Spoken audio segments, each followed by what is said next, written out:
ओम ओम।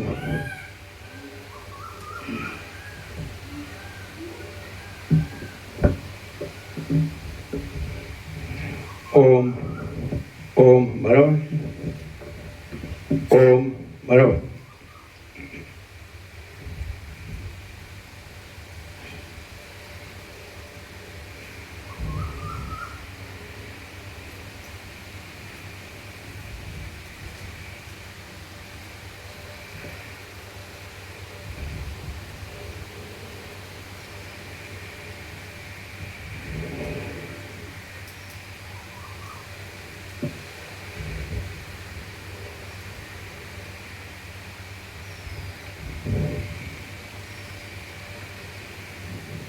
परम चिदाकाश,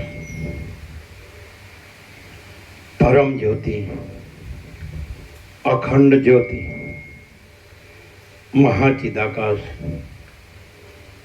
स्वयं प्रकाश, संपूर्ण प्रकाश, पूर्ण ब्रह्म, अनंत तेज घन, अनंत चेत घन,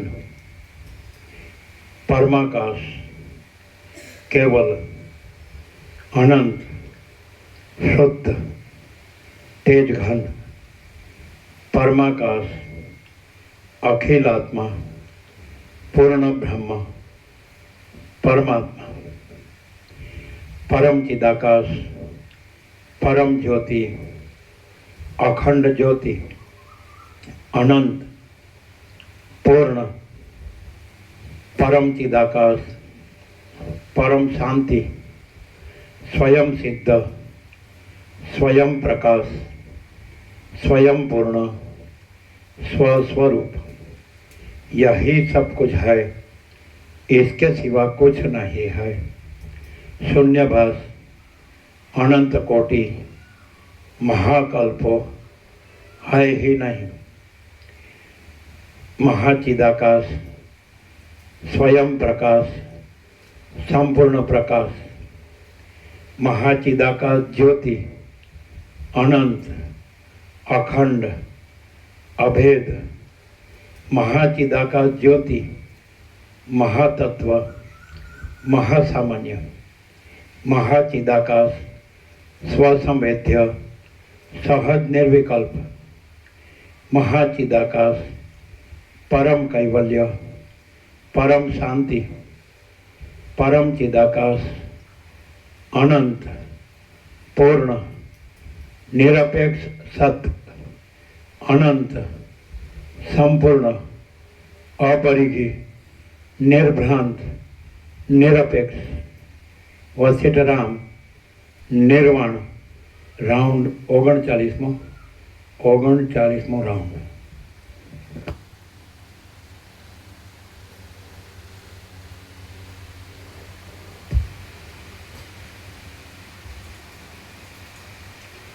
આદ્ય પરબ્રહ્મ સદગુરુ દેવ કી જય. ઓમ શ્રી પરમાત્મને નમઃ.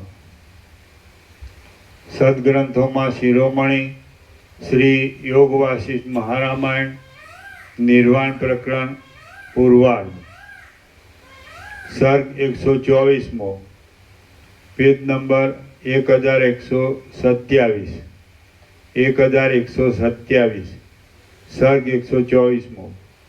મૃગ અને પારધીના પ્રસંગથી તુર્યાવસ્થાનું કારણ. 1127, પેજ નંબર 1127, સર્ગ 124મો. મૃગ અને પારધીના પ્રસંગથી તુર્યાવસ્થાનું કારણ.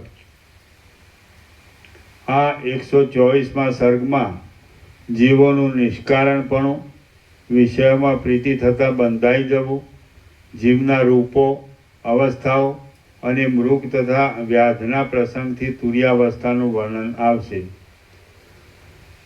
વશિષ્ઠ બોલ્યા, જેમ કોઈ એક બ્રાહ્મણ શુદ્ર સ્ત્રીની કામના થતાં તેના સંભોગ, સહવાસ આદિની દુષ્ટ ઈચ્છાથી પોતાની યોગ્ય સાત્વિક બ્રાહ્મણ ધર્મને ધીરે ધીરે ભૂલી જઈ ગણે કાળે શુદ્રતાને અંગીકાર કરી લે છે, તેમ જીવ પોતે ઈશ્વરરૂપ છતાં બુદ્ધિ આદિની સંગતિને લીધે એ બુદ્ધિએ બતાવેલી ભોગોની આશાથી પોતાનું શુદ્ધ સ્વરૂપ ભૂલી જઈ જીવભાવનો અંગીકાર કરી લે છે.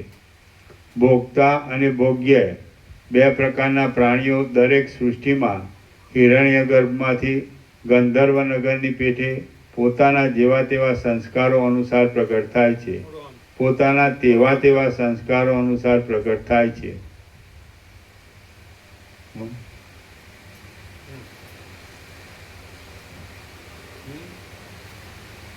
હજી થોડું બરાબર નથી.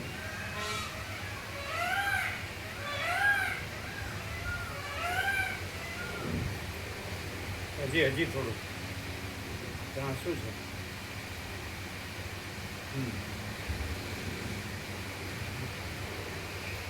ભોગતા અને ભોગ્ય બે પ્રકારના પ્રાણીઓ દરેક સૃષ્ટિમાં હિરણ્ય ગર્ભમાંથી ગંધર્વનગરની પેઠે પોતાના તેવા તેવા સંસ્કારો અનુસાર પ્રકટ થાય છે અને ખરી રીતે તે મિથ્યા હોવાથી સ્વપ્નમાં ઉત્પન્ન થયેલા ગઢો આદિ પદાર્થની જેમ કોઈ જાતની સાધન સામગ્રી વિના જ પ્રગટ થયેલા હોય છે.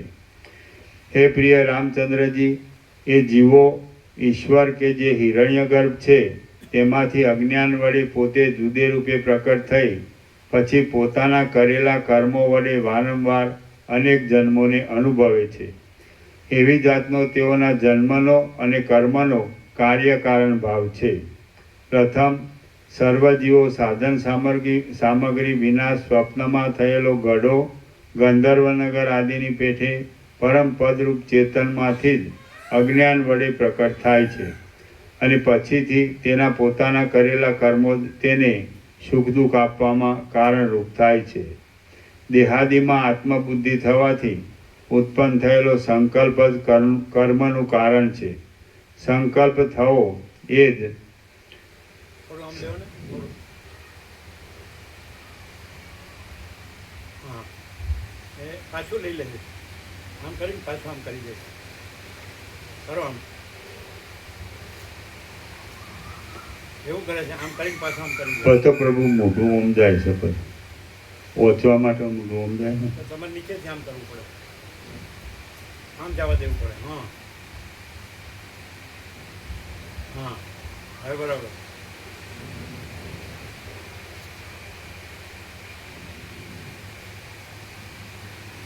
હવે થોડું આમ લેવું થયો થોડું થોડું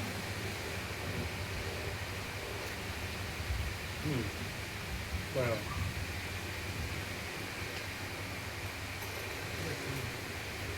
દેહાદિમાં આત્મબુદ્ધિ થવાથી ઉત્પન્ન થયેલો સંકલ્પ જ કર્મનું કારણ છે. સંકલ્પ થવો એ જ પાપ પુણ્ય પ્રવૃત્તિ ભોગ વાસના ઇત્યાદિ ઉત્પન્ન કરી બંધનનું કારણ થાય છે. માટે તે સંકલ્પનો તમે ત્યાગ કરો. નિસંકલ્પ દશા રહેવી એ જ મોક્ષ છે. માટે તમે તેનો અભ્યાસ કરવામાં મશગુલ રહો. આ ગ્રાહ્ય છે અને આ ગ્રાહક છે એવી ભેદની ભ્રાંતિથી થનારી સંકલ્પ દશાને નિરંતર તમે ધીરે ધીરે છોડતા રહી શુદ્ધ સાક્ષીમાં જ એકાગ્રપણાથી સાવધ થઈ રહો. તમે ગ્રાહ્ય રૂપ પણ ન થાઓ અને ગ્રાહક રૂપ પણ ન થાઓ, પરંતુ સર્વ ભાવનાને છોડી દઈ જે સર્વના સાક્ષી રૂપે અવશેષ રહે છે તે સાક્ષીમાં જ તમે એક રસ રૂપે થઈને રહો. હે નિષ્પાપ રામચંદ્રજી, જે વિષય તરફ ઇન્દ્રિય સમૂહ જાય છે તેમાં જો પ્રીતિ થઈ તો જીવ આસક્તિ વડે બંધાય છે, અને જો તેમાં વૈરાગ્ય રહે તો છૂટી જાય છે. જો કંઈ પણ વસ્તુ તમને ગમતી હોય તો તમે આ સંસારની સ્થિતિમાં બંધાયેલા છો, અને જો કાંઈ પણ તમને ગમતું ન હોય તો તમે આ સંસારની સ્થિતિથી મુક્ત જ છો. માટે તૃણથી માંડી ઠેઠ હિરણ્ય ગર્ભ સુધી સ્થાવર જંગમ સહિત સર્વ દેહોમાંથી અને તેને ભોગવવાના વિષયરૂપ પદાર્થ સમૂહમાંથી તમને કશું પણ મન ગમતું ન થાવું. તમે જે કાંઈ કર્મ કરો છો, ભોજન કરો છો, હોમ કરો છો અને દાન કરો છો, તે સર્વ ક્રિયામાં મનનો સંયમ રાખી કુટસ્થ આત્મામાં બુદ્ધિનો દ્રઢ નિશ્ચય રાખશો તો તમે કરતા કે ભોગતા કાંઈ નથી. સત્પુરુષો જે થઈ ગયું હોય તેનો શોક કરતા નથી, ભવિષ્યનો વિચાર કરતા નથી, અને વર્તમાન કાળમાં નસીબ પ્રમાણે જે આવી મળે તેને હર્ષ શોક વગેરેથી ખેદ નહીં પામતા લઈ લે છે. હે રામચંદ્રજી, તૃષ્ણા, મોહ, મદ આદિ સર્વ વિકારો મનમાં જ રહેલા છે. માટે જ્ઞાનવાન પુરુષે વિવેકવાળા મન વડે જ વિકારમય મનનું છેદન કરવું.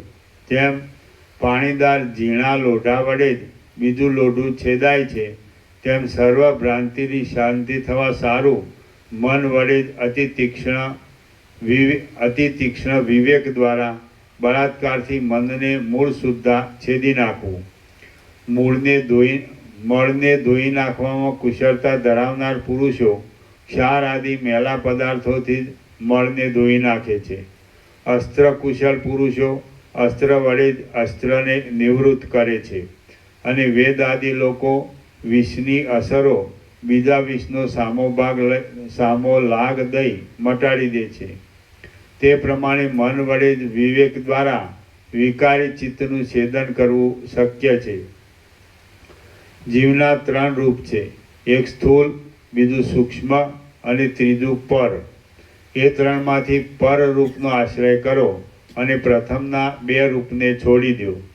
હાથ પગવાળો આ દેહ કે જે ભોગો ભોગવવા માટે હાલે ચાલે છે તે ભોગરૂપી અર્થને સિદ્ધ કરનારું જીવનું સ્થૂળ રૂપ અહીં કહેવામાં આવ્યું છે.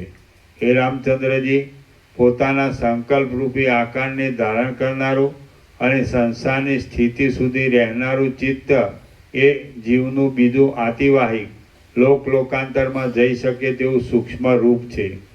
જે આદિ અને અંતથી રહિત સત્ય નિર્વિકલ્પ ચૈતન્ય માત્ર જ છે, તે એ જીવનું ત્રીજું પર રૂપ છે કે જે જગતને સત્તા અને ગતિ એ બંનેને આપનાર છે. એ તુર્યપદ શુદ્ધ છે. માટે પ્રથમના 2 રૂપનો ત્યાગ કરી તેમાં જ તમે સ્થિર થઈ રહો, અને પ્રથમના 2 રૂપમાં આત્મબુદ્ધિ રાખો નહીં.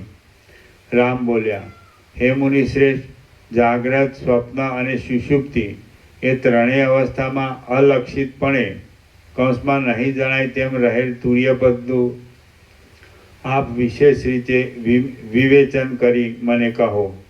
વશિષ્ઠ બોલ્યા, જાગ્રતમાં તેમજ સ્વપ્નમાં થનારો અહંકારરૂપી વિક્ષેપ અને સુષુપ્તિમાં થતું તેનું મૂળભૂત અહંકાર નહીં હોવો એ રીતનું અજ્ઞાનનું આવરણ, એ બંનેને તથા કારણ રૂપે સત અને કાર્ય રૂપે અસત જણાતા આ જગતના સદ અસદ ભેદને છોડી દેતા જે નિર્લેપ, સ્વચ્છ અને સમાન નિર્વિકાર પદ સર્વના સાક્ષી રૂપે અવશેષ રહે છે તે તુર્ય કહેવાય છે. વ્યવહાર કાળમાં જીવનમુક્ત પુરુષોને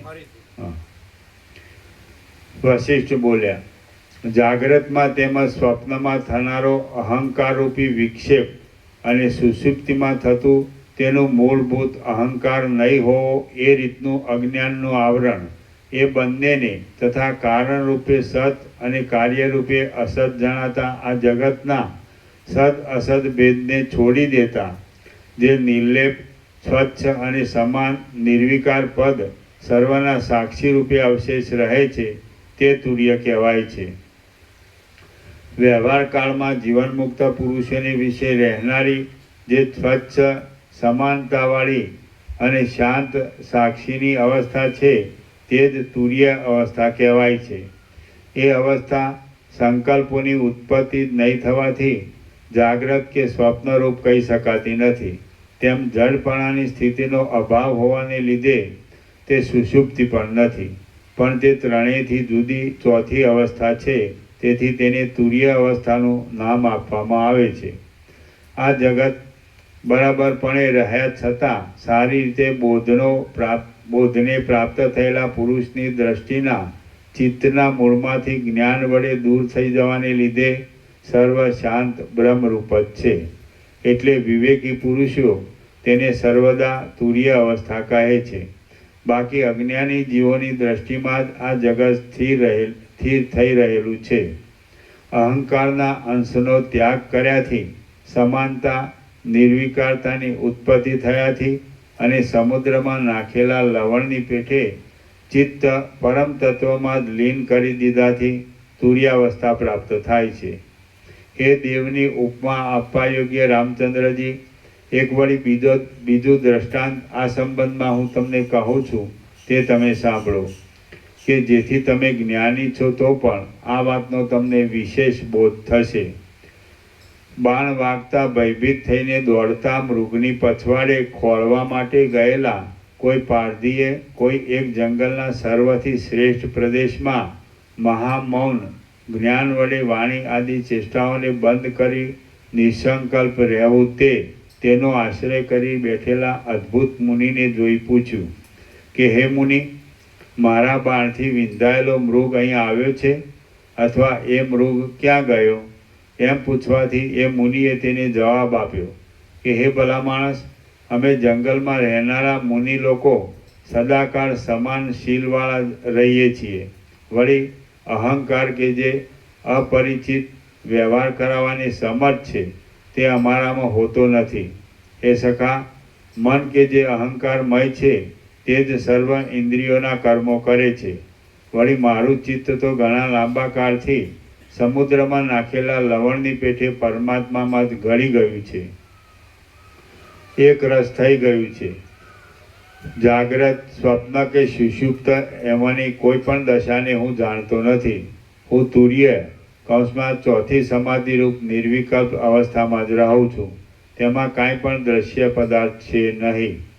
હે રામચંદ્રજી, એ પ્રમાણે તે મુનિશ્રેષ્ઠ મહાત્માના વાક્ય સાંભળી પારધી તેનો કશો અર્થ સમજ્યા વિના પોતાની મનમાનીતી દિશા તરફ ચાલ્યો ગયો.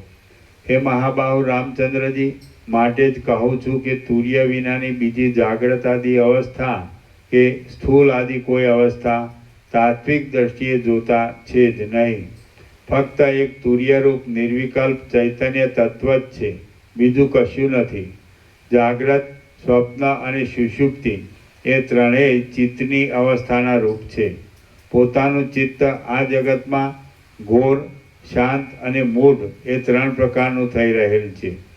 જાગ્રત અવસ્થાવાળું ચિત્ત સ્વર્ગ, નરક, પુનર્જન્મ આદિના કારણરૂપ પુણ્ય પાપને ઉત્પન્ન કરવાથી ઘોર છે. સ્વપ્ન અવસ્થાવાળું ચિત્ત સ્વર્ગ, નરક, પુનર્જન્મ આદિના કારણરૂપ પુણ્ય પાપને ઉત્પન્ન નહીં કરવાથી શાંત થાય છે. અને સુષુપ્તિ અવસ્થાવાળું ચિત્ત તેવે વખતે કાંઈ પણ ભાન ન હોવાને લીધે મૂઢ કહેવાય છે. એ ત્રણેય અવસ્થાથી જ્યારે ચિત્ત રહિત થઈ જાય ત્યારે તે મરી જાય છે. ચિત્તનો નાશ થયેલો કહેવાય છે. જે ચિત્ત મરી ગયું, નાશને પામી ગયું, તેમાં નિર્વિકારને લીધે સદા સમાનપણે રહેનારું એક તત્વ જ બાકી રહેલ છે, જેમાં વાસનાની ઉત્પત્તિ થતી નથી. સર્વ યોગી પુરુષો એ ચિત્તનાશને જ યત્નથી સંપાદન કરે છે. સર્વ સંકલ્પોના વિલાસથી રહિત શુદ્ધ તુર્ય અવસ્થામાં તમે નિર્વિકાર ચિત્ત રાખી સ્થિર થઈને રહો કે જે તુર્યપદમાં સારી રીતે સદાકાળ યુક્ત થઈ ગયેલા ભેદ બુદ્ધિ વિનાના મહાન મુનિઓ રહેલા હોય છે. સર્ગ 124મો સમાપ્ત. સર્ગ 125મો તુર્યપદમાં સ્થિરતાનો ઉપાય. આ 125મા સર્ગમાં સર્વ દ્રશ્ય પદાર્થના નિષેધનો સિદ્ધાંત કરી જેમાં વાદીઓને અનેક જાતની ભ્રાંતિઓ ઉત્પન્ન થાય છે તે તુર્ય પરમપદમાં સ્થિરતા રાખવાનો બોધ અને તેના ઉપાયો આવશે. વશિષ્ઠ બોલ્યા, જગતમાં પ્રકટ થતા જે દ્વૈતના પ્રપંચો છે તે બધાને દૂર કરવા વેદાંત શાસ્ત્રોના સિદ્ધાંતો ઘડાય છે અને તે અવિદ્યા તેમજ અજ્ઞાનને દૂર કરે છે. પણ જે શાંત પરબ્રહ્મ આપોઆપ પ્રકાશે છે તેને શાસ્ત્રો બતાવી શકતા નથી. જગતમાં પ્રકટ થતા જે દ્વૈતના પ્રપંચો છે તે બધાને દૂર કરવા વેદાંત શાસ્ત્રોના સિદ્ધાંતો ઘડાય છે અને તે અવિદ્યા તેમજ અજ્ઞાનને દૂર કરે છે. પણ જે શાંત પરબ્રહ્મ આપોઆપ પ્રકાશે છે તેને શાસ્ત્રો બતાવી શકતા નથી, કારણ કે ત્યાં માયા કે અવિદ્યા કાંઈ પણ નથી. શાંત, સ્વચ્છ, માયામાં ચેતનનો આભાસ પડતા જુદા જણાતા સર્વત્ર સમાન રૂપે રહેલ વિકાર રહિત સર્વશક્તિમાન માયા વિશિષ્ટ બ્રહ્મ છે.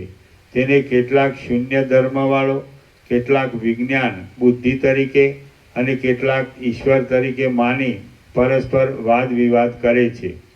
હે નિષ્પાપ રામચંદ્રજી, તમે સર્વ વિવાદની વાત મૂકી દઈ માયા સુધી સઘળા દ્રશ્ય પ્રપંચનો ત્યાગ કરી મન સહિત સર્વ ઇન્દ્રિયોના કાર્યોને શાંત કરનાર મહામૌનને ધારણ કરો તથા મુક્ત ક્ષીણ ચિત્તવાળા શાંત બુદ્ધિના અને નિસંકલ્પ થઈ મૂંગા, બહેરા અને આંધળાની પેઠે ચિત્તને નિર્વિકાર અને શાંત રાખી કેવળ ચૈતન્યરૂપ આત્મામાં જ સમાહિતપણાથી સ્થિર થઈ રહો અને નિત્ય અંતઃકરણમાં ધ્યાન ધરી રહી પોતાની બુદ્ધિને આત્મસુખથી જ ભરપૂર રાખો. હે રામચંદ્રજી, તમે જાગ્રત અવસ્થામાં જ સુષુપ્તિ અવસ્થાવાળાની પેઠે નિર્વિકલ્પ રહી કર્મો કરો. અંદરથી સર્વનો ત્યાગ કરો અને બહાર જે આવી મળે તે કર્મ કરે જાઓ. ચિત્તની સત્તા એ જ પરમ દુઃખરૂપ છે અને ચિત્તની અસત્તા એ જ પરમ સુખરૂપ છે. માટે તમે એક ચૈતન્ય આત્મા રૂપે રહી કાંઈ સંકલ્પ જ નહીં સ્ફુરવા દેવાથી ચિત્તનો નાશ કરો. સારી કે નરસી, પ્રિય કે પ્રિય અપ્રિય વસ્તુને જોઈ નિસંકલ્પતાથી હર્ષ કે શોકને નહીં પામતા પથ્થરની પેઠે સમાન સ્થિતિવાળો નિર્વિકાર થઈ રહેવું, એટલા જ માત્ર પોતાના પુરુષ પ્રયત્નથી સંસાર જીતાઈ જાય છે.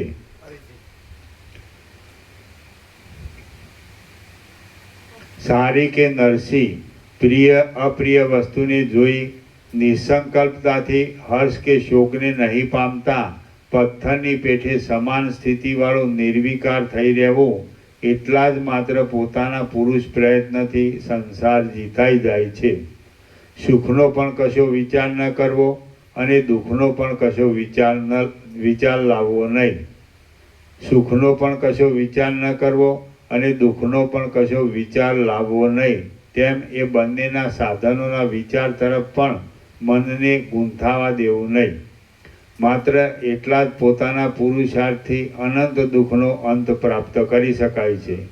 આ ત્રણેય લોકની વસ્તુના સારરૂપ પરમ તત્વને ઓળખી ગયેલો, અંદર પૂર્ણ મંડળવાળા ચંદ્રમાની પેઠે શીતળતાને અનુભવનારો, પોતાની મેળે પ્રાપ્ત થયેલ નિરતિશય સુખરૂપી અમૃતનો સ્વાદ લેવાથી તેમાં તેજ રૂપે બની ગયેલો અને પરમ પદને પરમાત્માને પહોંચી ગયેલો તત્વજ્ઞ પુરુષ જીવન મુક્તિના સુખને પ્રાપ્ત થાય છે અને પ્રારબ્ધથી થયેલા વ્યવહારને કરતા છતાં તેની દ્રષ્ટિમાં સર્વ મૃષા હોવાથી તે કાંઈ પણ કરતો નથી.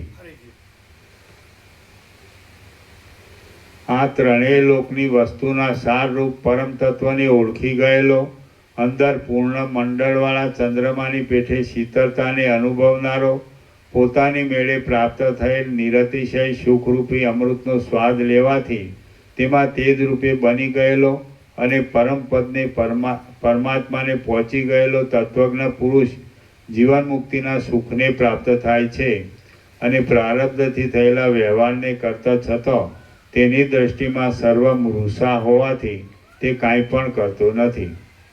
શ્રી યોગવાસિષ્ઠ મહારામાયણમાં નિર્વાણ પ્રકરણના પૂર્વાર્ધનો તુર્યપદમાં સ્થિરતાનો ઉપાય નામનો સર્ગ 125મો સમાપ્ત. સર્ગ 126મો યોગ ભૂમિકાનો અભ્યાસક્રમ. આ 126મા સર્ગમાં યોગ ભૂમિકાના અભ્યાસનો ક્રમ અને લક્ષણ બતાવાશે અને વચમાં મરણ થઈ જાય તો પુનર્જન્મમાં ઉત્તમ ભોગો ભોગવી પછી પાછી ઉત્તરોત્તર ભૂમિકાની પ્રાપ્તિ થવાનું કહેવાશે. રામ બોલ્યા, 7 યોગની ભૂમિકાઓનો અભ્યાસ શી રીતે કરાય છે અને પ્રત્યેક ભૂમિકામાં યોગના કેવા ચિહ્નો હોય છે? વશિષ્ઠ બોલ્યા, વેદ માર્ગમાં રહેનારા પુરુષ 2 પ્રકારના હોય છે, એક પ્રવૃત્ત અને બીજો નિવૃત્ત. તે બેમાંથી પહેલો સ્વર્ગ તરફ જનારો અને બીજો મોક્ષ પામનારો હોય છે. એ બંનેના હું તમને લક્ષણ કહું છું, તે તમે સાંભળો. સર્વ વિષયોથી રહિત હોવાથી મોક્ષ શું છે? કાંઈ નથી. મારે માટે તો સારા નરસા ભોગોથી ભરેલો સંસાર જ ઠીક એમ નિશ્ચય કરી જે નિત્ય નૈમિત્તિક અને કામ્ય કર્મ કર્યા કરે છે તેને પ્રવૃત્ત કહેવામાં આવે છે. એની નીચે ટિપ્પણી છે. મીમાંસાને અનુસારી કર્મ 4 પ્રકારનો છે. જેને કરવાથી ફળ ન મળે પણ ન કરવાથી પાપ લાગે તે દરરોજના થયેલા નિત્ય કર્મ અમુક કાળે આવી પડતા કરવા જ પડે તે નૈમિત્તિક કર્મ. જે ઈચ્છા અને ફળ મેળવવા કરવામાં આવ્યા હોય પણ શાસ્ત્રને અનુસરનારા હોય તે કામ્ય કર્મ. અને જે રાગથી પ્રેરાઈને શાસ્ત્ર વિરુદ્ધ કરવામાં આવે તે ત્યાજ્ય કર્મ કહેવાય છે. કાંઈ નથી. સર્વ વિષયોથી રહિત હોવાથી મોક્ષ શું છે? કાંઈ નથી. મારે માટે તો સારા નરસા ભોગોથી ભરેલો સંસાર જ ઠીક એમ નિશ્ચય કરી જે નિત્ય નૈમિત્તિક અને કામ્ય કર્મ કર્યા કરે છે તેને પ્રવૃત્ત કહેવામાં આવે છે. જેમ કરોડો જળતંતુઓથી પ્રચંડ વનથી અને વડવાગ્નિની જ્વાળા લાગવાથી અત્યંત ચંચળ થઈ રહેલા પૂર્વ અને પશ્ચિમ સમુદ્રની અંદરના ભાગમાં ફરતા કાચબાઓની ડોક સહેજાસહજ તરંગો લાગવાથી પણ ભય થવાને લીધે તરત અસંખ્ય વખત ઢાલના અંદરના છિદ્રમાં પેસે છે અને નીકળે છે, તેમ અનેકવાર મૃત્યુના મુખમાં પેસવું અને તેમાંથી વળી પુનર્જન્મ રૂપે બહાર નીકળવું એ રૂપી અનેક જન્મો જ્યારે લેવા પડે ત્યારે તેને અંતે કોઈ પુણ્યયોગથી વૈરાગ્ય આદિ સાધન સંપત્તિ થતાં પુરુષ વિવેકી થાય છે. ઘણા ખેદની વાત છે. આ સંસારની વિવિધ પ્રકારથી વિરુદ્ધતાવાળી સ્થિતિ સાર વિનાની છે. માટે મારે માટે એ હવે બસ છે. સ્વર્ગલોકાદી અયોગ્ય પરિણામ લાવનાર તેના તે કર્મો વડે દિવસ ગાળવાથી શું ફળ છે? કાંઈ નથી. ક્રિયાથી થનારા વિકારો વિનાના પરમ શાંતિનું ધામ ક્યાં હશે? એમ વિચાર કરી આપણે તો એ અવશ્ય મેળવવું જ છે એવો જે અંદર નિશ્ચય બાંધે તે પુરુષ નિવૃત્ત કહેવાય છે. એ શુભ બુદ્ધિવાળો પુરુષ, હું વૈરાગ્યવાન થઈ સી રીતે આ સંસાર સાગરને તરી જાઉં એમ જ્યારે વિચારે છે ત્યારે તેનો પોતાના ચિત્તની અંદર ભોગોમાં તથા તે સંબંધી ચિંતાઓમાં વિચારોમાં વૈરાગ્ય થવા માંડે છે. ચિત્ત શુદ્ધિ કરનારી સજ્જનોની સોબત, ઈશ્વરની ભક્તિ, મંત્ર, જપ, પવિત્રતા આદિ ઉત્તમ ક્રિયાઓ કરવામાં તે મંડ્યો રહે છે અને તેમાં જ તે રાજી રહે છે. તે રાગથી થતા જંગલી કર્મોની તારવણી કરે છે. બીજાને કઠોર લાગતા કટાક્ષ વચનો બોલતો નથી. પુણ્ય કર્મનું સેવન રાખે છે. તે મનને ઉદ્વેગ ન કરે તેવા કોમળ, થોડે શ્રમે થનારા અને મહાફળ આપનારા એમ નિયમાદિક કર્મોને સેવે છે. પાપથી નિરંતર બીતો રહે છે અને ભોગ ભોગવવામાં જાણતા કે અજાણતા કાંઈક પાપ થઈ જશે એવા ભયથી તથા વૈરાગ્યથી ભોગને ઈચ્છતો નથી. સ્નેહ અને વિવેકથી ભરેલા કોમળ, દેશકાળને ઘટતા યોગ્ય, સત્ય, પ્રિય અને હિત વચનો તે બોલે છે. ઉપર પ્રમાણે પુરુષ જ્યારે સારા ગુણો મેળવે ત્યારે તે પ્રથમ ભૂમિકા શુભેચ્છાને પ્રાપ્ત થાય છે. મન, વચન, કર્મથી સમ, દમ, જ્ઞાન, વિજ્ઞાન આદિથી સંપન્ન મહાત્મા પુરુષોની તે સેવા કરે છે. જ્યાં ત્યાંથી સેવાયેલા ઉપયોગી ધન આદિ લઈ આવી મહાત્માઓની સેવા કરતા તેના મુખનું શ્રવણ દ્વારા જ્ઞાન શાસ્ત્રોનું અવલોકન કરે છે. આ સંસાર તરી જવા માટે જે પુરુષ આવી તરહના વિચારમાં ઉતરે તે જ પ્રથમ ભૂમિકાને પ્રાપ્ત થયેલો કહેવાય છે. બાકી ઉપરના ખોટા ડોળને તો વિદ્વાનોએ સ્વાર્થ જ કહેલો છે. વિચારણા નામની બીજી ભૂમિકામાં આવેલા યોગીએ શ્રુતિ, સ્મૃતિ અને સદાચારનું તથા એમ નિયમાદિ બીજા સાધનરૂપ અંગો સહિત ધારણા અને ધ્યાનરૂપ કર્મને બતાવનારા યોગ માર્ગનું અનુષ્ઠાન કરવું અને બીજાઓને કરાવવું. આ સંબંધી સુંદર વિવેચન કરતા શ્રેષ્ઠ પંડિતોનો શ્રવણ, મનન આદિ માટે પોતે શિષ્ય રૂપે શરણાગત થઈ આશ્રય કરે છે તથા પોતે વ્યાકરણ આદિ અંગોના જ્ઞાનને લીધે પદોના અને તેના વાચ્ય, લક્ષ્ય આદિ અર્થોના વિભાગને જાણવાવાળો હોવાથી ગુરુમુખથી જ્ઞાનશાસ્ત્રનું શ્રવણ કરી ઘરધણી જેમ પોતાના ઘરના દરેક ભાગને જાણતો હોય તેમ કર્મકાંડના અર્થને તથા જ્ઞાનકાંડના અર્થને તે હસ્તામલકવત જાણી લે છે.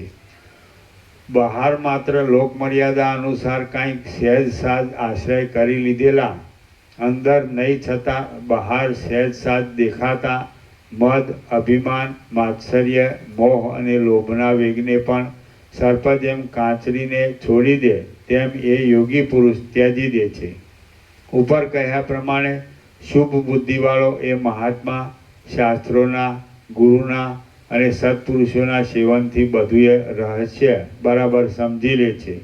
ત્યાર પછી એ મનોહર મુમુક્ષુ પુરુષ નિર્મળ ફૂલની પથારીની પેઠે અતિ સુખ આપનારી ત્રીજી યોગ ભૂમિકામાં જાય છે કે જે સર્વ પ્રકારના સંબંધ જેણે ત્યજી દીધા છે તે અસંગ કિંવા અસંગ શક્તિ એવા નામથી કહેવાય છે. શાસ્ત્ર વાક્યોના અર્થ ઉપર પૂરો વિશ્વાસ રાખી તપસ્વીના આશ્રમમાં મળતી શાંતિથી આત્મા સંબંધી અથવા અધ્યાત્મ શાસ્ત્ર સંબંધી ચર્ચા ચલાવવાના ક્રમથી તેમજ સંસારની નિંદા કરવા વૈરાગ્ય ઉત્પન્ન કરનારા ક્રમથી પથ્થરની પથારી ઉપર બેસી પોતાનું બાકીનું આયુષ્ય પૂરું કરે છે. ગામમાં વિક્ષેપને લીધે સમાધિનો અભ્યાસ ન થઈ શકવાના ભયથી એ નીતિમાન યોગી ચિત્ત ઉપરામ પામી જવાને લીધે બહુ શોભા આપનારા અને અસંગપણાના સુખથી સુંદરતાવાળા વનવાસના વિહારથી જ પોતાનો બાકી રહેલો કાળ કાઢે છે. શુભ શાસ્ત્રોના અભ્યાસથી અને પુણ્યકર્મો કરવાથી મનુષ્યોને બરાબર તત્વજ્ઞાન પ્રાપ્ત થાય છે. એ કુશળ યોગી ત્રીજી ભૂમિકાને પ્રાપ્ત થયા પછી પોતાની મેળે જ બે પ્રકારના અસંગપણાનો અનુભવ કરે છે. તેના જે બે ભેદ છે તે તમે સાંભળો. એક સામાન્ય અને બીજો શ્રેષ્ઠ. એ રીતે તે અસંગ બે પ્રકારના છે. હું સાક્ષીરૂપ હોવાથી કરતા પણ નથી અને ભોગતા પણ નથી, તેમ અસંગ હોવાથી બાધ્ય બીજાના તરફથી જેને કાંઈ બાદ લાગે તેવો કે બાધક બીજાને બાદ લગાડે તેવો પણ નથી. એવા નિશ્ચયથી સર્વ દ્રશ્ય પદાર્થોમાં અસંગપણે રહેવું તે સામાન્ય અસંગ કહેવાય છે. સુખ કે દુઃખ જે કાંઈ પ્રાપ્ત થાય છે તે સર્વ પહેલાં કરેલા કર્મો વડે રચાયેલું છે કિંવા ઈશ્વરને અધીન છે. વળી અનેક પ્રકારના ભોગો તો મહારોગોના જેવા અનેક પીડાઓથી તથા ચિંતાઓથી ભરેલા છે. સંપત્તિઓ પણ છેવટે મોટી ચિંતાઓ ઊભી કરાવનારી છે. જે ઈષ્ટ વસ્તુઓના સંયોગો થાય છે તે પણ પરિણામે વિયોગવાળા જ છે. બુદ્ધિને અનેક આધિઓ અને વ્યાધિઓ આવી વળગે છે અને કાળ સર્વ પદાર્થોને ગળી જવા માટે નિરંતર તાકી રહ્યો છે. એવી રીતે સર્વ પદાર્થોની અનાસ્થાને લીધે બીજા કશા પદાર્થમાં ચિત્ત નહીં રોકાતા અધ્યાત્મ શાસ્ત્રોના અર્થમાં જ ચિત્ત લાગી જાય અંદર કોઈ પણ ભાવના જ ન થાય એ પણ એક સામાન્ય અસંગ કહેવાય છે.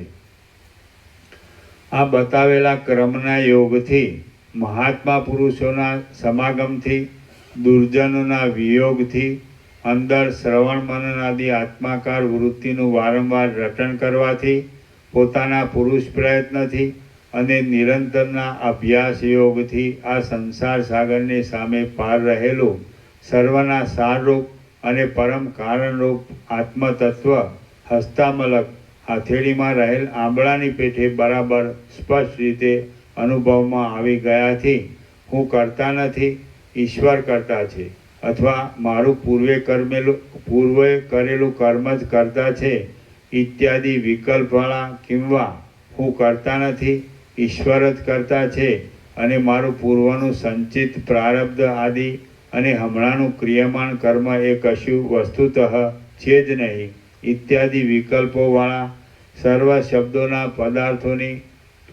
શબ્દોના અનર્થોની ભાવનાને ગણે દૂર મૂકી દઈ મૌનપણાથી મન વાણી ચક્ષુ આદિના વ્યવહારો દૂર કરી મોટું મૌન ધારણ કરી સ્થિર થવું તે શ્રેષ્ઠ અસંગ કહેવાય છે. બ્રહ્મમાં એક રસ રૂપે ચિત્તવૃત્તિનો લય થઈ જવા રૂપી જે સ્થિતિ અંદરની કે બહારની વસ્તુના અવલંબન વિનાની છે, જેમાં નીચેના લોકના કે ઉપરના લોકના કોઈ પણ પદાર્થ નથી, જે સ્થિતિ દિશાઓ, આકાશ, પદાર્થ, પૃથ્વી આદિ અપદાર્થ, વંધ્યાપુત્ર, આકાશ પુષ્પ આદિ જળ અને ચિદાભાસ એ વગેરે સર્વ સત અસત વસ્તુઓના અવલંબનથી રહિત છે. જે સ્થિતિ સ્વતઃ પ્રકાશવાળી અને ચૈતન્યરૂપ છે, શાંત છે, પરપ્રકાશ્ય ન હોવાથી આત્મા વિના બીજા પ્રકાશથી રહિત છે, જે અનાદિ અને અનંત છે, જે સદા સાક્ષી રૂપે હોવાથી જન્મ રહિત છે અને જે મહામનોહર આકાશના જેવી નિર્વિકાર છે, તે નિર્વિકલ્પ સમાધિની સ્થિતિમાં રહેવું એ શ્રેષ્ઠ અસંગ કહેવાય છે. સંતોષરૂપી સુગંધ વડે મધુર, નિષ્કામ, શુભ કર્મોરૂપી નિર્મળ પલ્લવોવાળું, ચિત્તરૂપી કમળના ડોડાની ટોચે વળગી રહેલું, રાગ આદિ વાસનાથી થનાર અનેક વિઘ્નોરૂપી કાંટાઓવાળું, ઘણા કષ્ટથી માંડ ગ્રહણ થઈ શકે તેવું વિવેકરૂપી કમળ અંદર દ્રઢ મૂળ નાખી રૂઢ થઈ જઈ વિચારરૂપી સૂર્ય વડે વિકાસ પામતા આ અસંગતારૂપ અસંગ એવા નામવાળા ફળને ઉત્પન્ન કરે છે. શુદ્ધ તત્વવેત્તાઓના સમાગમથી, પુણ્યકર્મોના સંચયથી અને કાંકતાલી યોગથી પ્રથમ ભૂમિકા શુભેચ્છાનો ઉદય થાય છે. એ પહેલી ભૂમિકા ઉપરના સાધનો વડે વધતા તરત જ વરસાદ વડે ફણગા જેમાં ફૂટ્યા છે તેવી પૃથ્વીની પેઠે જે રીતે તે સુકાઈ ન જાય તેમ વિવેકરૂપી જળ વડે વારંવાર છાંટી તેની રક્ષા કરવી. વૈરાગ્ય, શાંતિ આદિ જે અંશથી એ પ્રથમ ભૂમિકા ઉદય પામે તે અંશને જેમ ખેડૂત દરરોજ વાવેલા ધાન્યના ફણગાઓને વધારવાનો યત્ન કરે તેમ વિચાર વડે દરરોજ વધારતા જવું. એ પહેલી ભૂમિકા અંદર બરાબર ખેડાયેલી હોય તો તે એક જ બીજી બધી ભૂમિકાઓને જન્માવી શકે છે અને પછી યત્નથી બીજી ભૂમિકાને તથા તે પછી ત્રીજી ભૂમિકાને પ્રાપ્ત થવાય છે. આ શ્રેષ્ઠ અસંગતારૂપી તૃતીય ભૂમિકા છે કે જેને પહોંચતો જ પુરુષ સર્વ સંકલ્પોની કલ્પનાથી રહિત નિસંકલ્પ થઈ જાય છે. રામ બોલ્યા, અસત કુળમાં ઉત્પન્ન થયેલ પ્રવૃત્તિમાં જ રચ્યોપચ્યો રહેનારો યોગી પુરુષના સંગને નહીં પામેલો એવો મૂઢ અધમ પુરુષ આ સંસારને શી રીતે તરી જાય? હે મહારાજ, પહેલી, બીજી, ત્રીજી કે તેનાથી જુદી ઉપરની કોઈ ભૂમિકામાં ગયેલો હોય પરંતુ પૂર્ણ સ્થિતિએ પહોંચ્યા પહેલાં જ દૈવ યોગથી મૃત્યુ થાય તો પછી તેની કેવી ગતિ થાય? વશિષ્ઠ બોલ્યા, રાગદ્વેષાદિક દોષોમાં રચ્યા પચ્યા રહેનાર મૂર્ખ પુરુષને ત્યાં સુધી સંસાર જન્મ મરણ આદિ કાયમ જ રહે છે કે જ્યાં સુધી 100 અસંખ્ય જન્મો વડે કાંઈ કાકતાળીય યોગથી અથવા સત્પુરુષોની સંગતિથી વૈરાગ્યનો ઉદય થતો નથી. વૈરાગ્યનો ઉદય થવાથી મનુષ્યમાં અવશ્ય શુભેચ્છા આદિ ભૂમિકાનો ઉદય થાય છે. આ પછી તે સંસારનો નાશ થઈ જાય એવા સારા શાસ્ત્રોના અર્થનું રહસ્ય જાણે છે. હર કોઈ યોગ ભૂમિકામાં રહ્યા છતાં ઠેઠ સુધી પહોંચ્યા વિના વચમાં જ જેનું મરણ થાય તેનું પૂર્વનું પાપ પોતે જ ભૂમિકામાં હોય તેટલા પ્રમાણમાં ઓછું થાય છે અને પછી પાપ ક્ષય થયા પ્રમાણે દેવતાઓના વિમાનોમાં, લોકપાલોના પૂરોમાં, મેરુ પર્વતના બગીચાઓમાં અને વનની ઝાડીઓમાં ચિત્તને રમાડનારી પ્રિયા સાથે તે ક્રીડા કરે છે. ત્યાર પછી અનેક ભોગો ભોગવાયાથી પોતાનો પૂર્વે કરેલો પુણ્ય સમૂહ અને આપોઆપ કંઈક રહેલા દુઃખને ભોગવનારું કંઈક પૂર્વકૃત પાપ એ બંને ક્ષીણ થઈ જતા એ યોગી પૃથ્વીમાં પવિત્રતાવાળા સમૃદ્ધિમાન અને ગુણવાન તથા જેને ત્યાં નોકર ચાકરો છે તેવા સજ્જન ગૃહસ્થના ઘરમાં જન્મ લે છે. પછી ત્યાં જન્મ લઈ પૂર્વવાસનાને લીધે પાછો યોગનો જ અભ્યાસ કરવા માંડે છે. એ યોગી પ્રથમની વાસના વડે અભ્યાસ કરેલા યોગ ભૂમિકાના ક્રમને યોગ શક્તિથી પૂર્વજન્મના સ્મરણથી કે માનસિક સંસ્કાર ઉપરથી યાદ લાવી તે પછીની ઉપલી ભૂમિકાના ક્રમમાં તે ચડે છે. હે રામચંદ્રજી, આ ઉપર બતાવેલી 3 ભૂમિકા જાગ્રત એવા નામથી કહેવામાં આવે છે, કેમ કે તેમાં સર્વ દ્રશ્ય બરાબર જાગ્રત અવસ્થાની પેઠે જ ભેદ દ્રષ્ટિથી જોવામાં આવે છે. આ 3 ભૂમિકામાં રહેલા યોગી પુરુષમાં કેવળ સજ્જનતાનો જ ઉદય થાય છે કે જે જોવાથી મૂળ બુદ્ધિવાળા પુત્રને પણ મુમુક્ષુપણું મોક્ષની ઈચ્છા ઉદય પામે છે. જે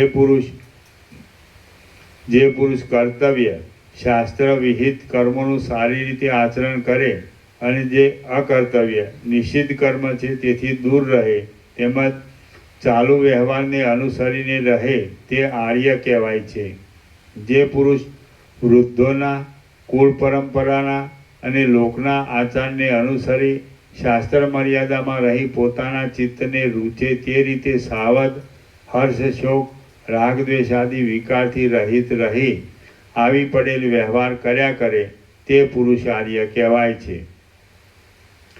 યોગીનું આર્યપણું પ્રથમ ભૂમિકામાં પ્રકટ થાય છે, બીજી ભૂમિકામાં વિકાસ પામે છે અને ત્રીજી ભૂમિકામાં તે ફળીભૂત થાય છે. એ આર્યતામાં મૃત્યુ પામેલો યોગી પોતાના શુભ સંકલ્પો વડે પ્રાપ્ત થયેલા સ્વર્ગ આદિ ભોગોને ઘણા કાળ સુધી ભોગવી પછી પાછો યોગી થાય છે. 3 ભૂમિકાઓનો અભ્યાસ કરવાથી અજ્ઞાનનો નાશ થઈ જતા અને સારી રીતે જ્ઞાનનો ઉદય થતા ચિત્ત પૂર્ણચંદ્રના ઉદયની પેઠે પ્રકાશમય અને આનંદમય થઈ ગયાથી યોગમાં જેનું ચિત્ત જોડાયું છે તેવા યોગી પુરુષો ચોથી ભૂમિકાને પ્રાપ્ત થઈ આ સર્વ વિભાગ વિનાનું આદિ અંતથી રહિત અને સદા સમાન એક બ્રહ્મરૂપ જ દેખે છે. અદ્વૈત ભાવ સ્થિર થઈ જવાથી અને દ્વૈત બુદ્ધિ શાંત થઈ જવાથી ચોથી ભૂમિકામાં રહેલા યોગી પુરુષો આ લોકને સ્વપ્ન જેવું સમજે છે. પ્રથમની 3 ભૂમિકા વ્યવહારની સત્તાથી જાગ્રત અવસ્થાની પેઠે જગતનું ભાન હોવાથી જાગ્રત કહેવાય છે. ચોથી ભૂમિકામાં જગત પ્રાતિભાષિક સત્તા વડે સ્વપ્ન અવસ્થાના જેવું જણાયાથી તે સ્વપ્ન એવા નામથી ઓળખાય છે. જેમ વિખેરાઈ ગયેલી શરદ ઋતુની વાદળીઓ આકાશમાં લય પામી જાય છે, તેમ પ્રાતિભાષિક સત્તાથી સ્વપ્નવત પ્રતીતિમાં આવતી દ્રષ્ટા, દર્શન અને દ્રશ્યરૂપ ત્રિપુટી પણ પછી 5મી ભૂમિકામાં લય પામી જાય છે અને સુષુપ્તિની પેટે સર્વ લય થઈ જવાને લીધે જ તે ભૂમિકાને સુષુપ્ત એવું નામ આપવામાં આવે છે. એ ભૂમિકામાં ગયેલો યોગી કેવળ બાકી રહેલી ચૈતન્ય સત્તા રૂપે રહે છે. એ ભૂમિકામાં આવ્યા પછી સર્વમાં ભેદભાવ બતાવનારી દ્વૈત બુદ્ધિ ગળી ગઈ તે કેવળ અદ્વૈત માત્રમાં જ રહે છે. દ્વૈતનો આભાસ ગળી જવાથી અંદર પોતાના સ્વરૂપને પ્રાપ્ત થયેલો એ 5મી ભૂમિકા પર ચડેલો યોગી સુષુપ્તિની પેઠે સર્વનો લય થઈ જતા પરબ્રહ્મમાં કેવળ એક રસ રૂપ જ થઈ જાય છે. નિરંતર અંદર જ ચિત્ત તલ્લીન થવાથી કંઈ કાર્યવશાત વૃત્તિને તે બહાર લઈ આવે તો પણ પરમ શાંતિપણાને લીધે કેમ જાણે નિદ્રાવાળા હોય તેવો દેખાય છે. આ 5મી ભૂમિકામાં અભ્યાસ કરનારો વાસના રહિત યોગી ક્રમે કરી 6ઠ્ઠી ભૂમિકામાં જાય છે. એ ત્રીજી સુષુપ્તિ તુલ્ય અવસ્થા આવ્યા પછી ચોથી અવસ્થા રૂપે આવવાને લીધે તુર્ય એવા નામથી ઓળખાય છે, જેમાં સત્તા કે અસત્તાના રૂપનો વિભાગ રહેતો નથી. અહંકાર, હું છું એવો ભાવ અને અહંકારનો અભાવ, હું નથી એવો ભાવ, એવું કાંઈ જ રહેતું નથી. સર્વ સંકલ્પરૂપ મનન માત્ર દૂર થઈને દ્વિત્વ, એકત્વ આદિ ભાવ પણ જતા રહી કેવળ આત્મામાં જ એક ચિત્તે કહેવાય છે. એ 6ઠ્ઠી ભૂમિકામાં હૃદયની સર્વ ગ્રંથિઓ ભેદાઈ જાય છે, સંદેહ માત્ર શાંત થઈ જાય છે અને પુરુષ જીવન મુક્તની ભાવના સેવે છે. જેમ ચિત્રમાં આબેહૂબ દોરેલો દીવો પ્રકાશ કરતો નથી, ફક્ત આભાસ માત્ર છે, તેમ એ યોગીનું શરીર રહેલા પ્રારબ્ધને ભોગવતું હોવા છતાં પણ આભાસ માત્ર છે, એટલે તે મુક્ત જ છે. આકાશમાં પોલાણના ભાગમાં રહેલા ગળાની પેઠે તે જડ જગતને રૂપે તે બહાર અને અંદર શૂન્ય જ છે અને ચૈતન્ય રૂપે તો સમુદ્રમાં રહેલા ગળાની પેઠે બહાર અને અંદર સદા પૂર્ણ જ છે. પ્રથમ સંસાર દશામાં કોઈ વખત અનુભવમાં ન આવવાથી કેમ જાણે તે કંઈ પરમ આશ્ચર્યકારક દિવ્ય રૂપ વડે સંપન્ન થયો હોય તેમ લાગે છે અને વસ્તુ દ્રષ્ટિએ તો પોતાનું સ્વરૂપ કે જે નિત્ય સિદ્ધ છે તેને જ અનુભવ વડે પ્રાપ્ત કરવાથી તે કાંઈ નવું આવેલું રૂપ મેળવતો નથી. 6ઠ્ઠી ભૂમિકામાં કેટલોક કાળ સ્થિતિ કરી પછી તે 7મી ભૂમિકાને પ્રાપ્ત થાય છે. એ 7મી યોગ ભૂમિકા વિદેહ મુક્તતા એવા નામથી ઓળખાય છે. એ વાણી વડે કહેવાય તેવી નથી, શાંત છે અને આ સંસારરૂપી ભૂમિના સીમાડારૂપ અંતરૂપ છે. કોઈએ તેને શિવ કહેલ છે અને કોઈએ બ્રહ્મ કહેલ છે, કોઈએ પ્રકૃતિ પુરુષનો વિવેક એમ કહેલ છે અને બીજાઓએ પણ પોતાની બુદ્ધિ અનુસાર કલ્પી લીધેલા નાના પ્રકારના ભેદો વડે તે નિત્ય વર્ણનમાં આવી શકતી નથી. તે છતાં કોઈ પણ પ્રકારે ભિન્ન ભિન્ન નામોથી ભિન્ન ભિન્ન રીતે તેને કહેલ છે. હે રામચંદ્રજી, આ 7 ભૂમિકા મેં તમને કહી બતાવી. આ યોગ ભૂમિકાના અભ્યાસમાં બરાબર એકાગ્રપણે જોડાયાથી પછી દુઃખનો અનુભવ કરવો પડતો નથી.